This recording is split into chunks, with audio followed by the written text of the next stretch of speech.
Hi there, today I'm going to share with you 3 simple ways to increase your average sale value. My name is Karl from Buzz Website Design, and it's our job to help you to do better in your business.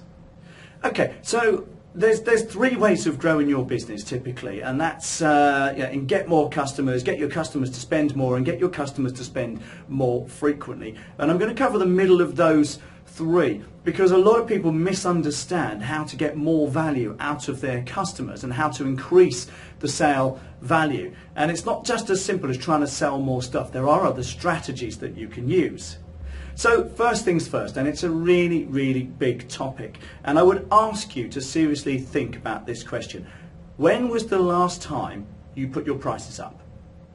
Now, I don't just mean a price occasionally as you see fit, or with the price of inflation, or put your prices up to reflect the cost of goods that are coming into your business, but actually sat and thought about putting your prices up. You see, in my experience, there is great price flexibility in the market depending on your client type and depending on the type of business that you run, depending on the value that you offer, and depending on the type of customer that you have.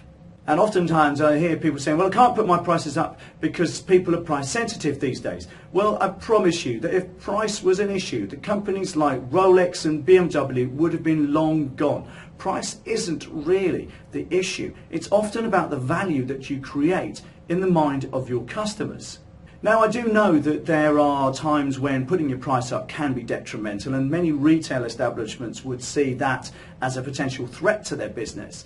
But when you run a service business like us, you do have much wider flexibility to mess around with your pricing structure and your strategy. And in my view, no matter what your type of business, you should be looking at your pricing structure at least twice a year and thinking, well, are there ways that we could increase our prices, even in just some areas? Is there ways we can put prices up where we're having to work hard for not a lot of money? And there are almost always, I mean, I'd be very surprised if you couldn't work out a way of doing this. Now, also, it's a question of how you work out your prices in the first place, and that is often dictated by the market, but also the market's perception of your business. There are people in the legal profession who will charge £150 an hour, and there are other people in the legal profession who will charge £500+ an hour. What's the difference between the two? Usually, it's a case of perception, value, and quality of service. And oftentimes, the market is just the same, but that perception is vastly different. So how can you go from one service company providing something that's worth 3 times more than an alternative? And it just literally boils down to perception. Yes, of course, you've got experience, you've got, the reputation and the name of the company as well, and all the letters that go after your name that go with it. But ultimately, it's all about perception. And if you're offering great value for money, or an experience or quality that people can't find anywhere else, or will struggle to find anywhere else, then you can put your prices up accordingly. So don't be one of those companies that hasn't put their prices up in years, despite the cost of business going up as a cost to the entrepreneur. Look at your prices regularly. Like I said, I'd be very surprised if you can't find areas where you can add a few percent, maybe even more, to the price to your customers, as long as the value is commensurate with the price. The next item is to try and upsell. Now, upsells are everywhere these days, and McDonald's kind of made it famous by offering the go large or the supersize. Would you like to go large? Would you like to supersize that? When they started asking that question at the checkout, they added about 1/3 to their turnover overnight. More importantly, they added more than 15% to their net profits overnight, just by asking a simple question. Would you like to go large with that? Would you like to supersize that? And it's a premium offering, and they're still doing it to these days. Would you like extra with that? And to be honest, it's a great time to ask, because it's when your clients are at their most willing to give you money. So I would urge you to think, can you supervise it? Do you supersize it? Do you have a premium product that you could add? even for us in our website design business, we offer a variety of packages. There's 3 levels, where there's just the basic package where we'll build you a website. There's another package where we'll build you a website and help you with some marketing and do some promotion for you. And then there's the top end product package, as it were, where we do a whole lot more in terms of helping people with marketing, promotion, SEO, ongoing support, and all sorts of other stuff. Interestingly enough, most people buy the middle one. And of course we're not going to complain, because it is great value for money. But the point is, if it wasn't there, no one would buy it. So have a look. Is there a way you can do an upsell? Can you do a supersize? Can you do a premium product, a gold, silver, gold and platinum level of service or product offering? Can you do that? The chances are good you can. Another one is warranties, for example. It's an upsell. Would you like to buy a warranty with that? And you'll see that oftentimes when you buy white goods. Would you like to buy a service and repairs warranty? And all it is an insurance policy, but it's an upsell to get you spending that little bit more money when you're at your most willing to give the company your cash. And finally, there is cross-selling, and you could write books on each of these items, but cross-selling is actually really, really simple. Amazon do it particularly well, and they've got the customers who bought this also bought that.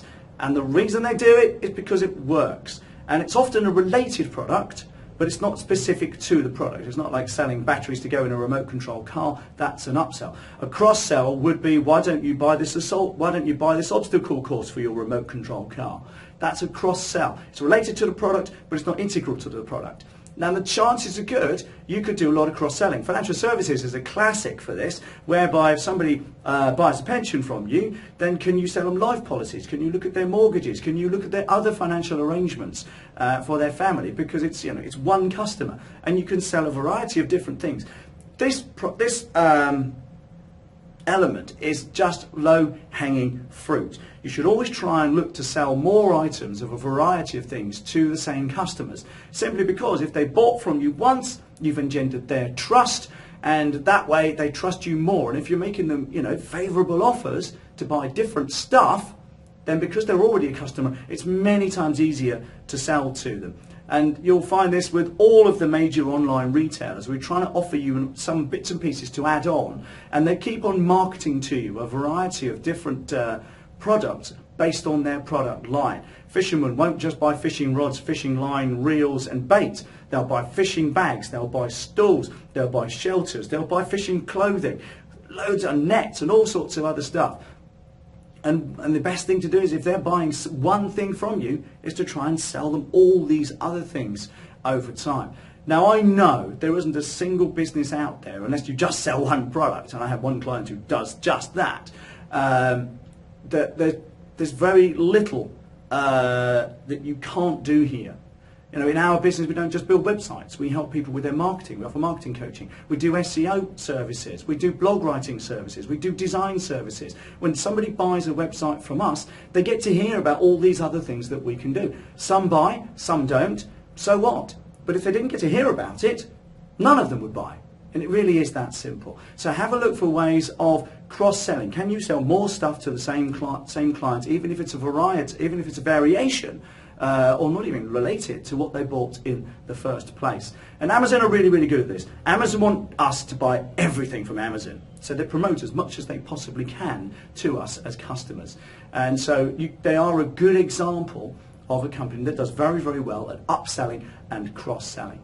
So, to bring all these things together, to increase your average sale value, look for ways to increase your prices. I'd be very surprised if you can't add a few percent to your prices. We look at our pricing structure every few months, typically twice a year, and almost always we're adjusting and we're tweaking, etc. You should be doing the same. Look for ways to upsell. Would you like to go large with that? Offer a premium product, a platinum product, or a special offering just at the time of buying to upgrade to the next level. And then finally, cross-sell. Can your customers buy more of the things that you sell just if you asked it to them? And I'll give you a good example of this. A former employer of mine, they were an accountancy firm, and throughout the company they'd got over 60 different things they could sell to customers. But the scandalous thing is that most of their customers didn't know about most of the things that they could sell. Don't be them. Go out, tell all of your customers about all the things that you can do. Some will buy, some won't, but if you don't tell them, none of them will buy. It really is as simple as that. So, I hope that's been really, really useful. Please subscribe to our YouTube channel. We'll let you know when we do more of these videos. Thanks for watching, and bye for now.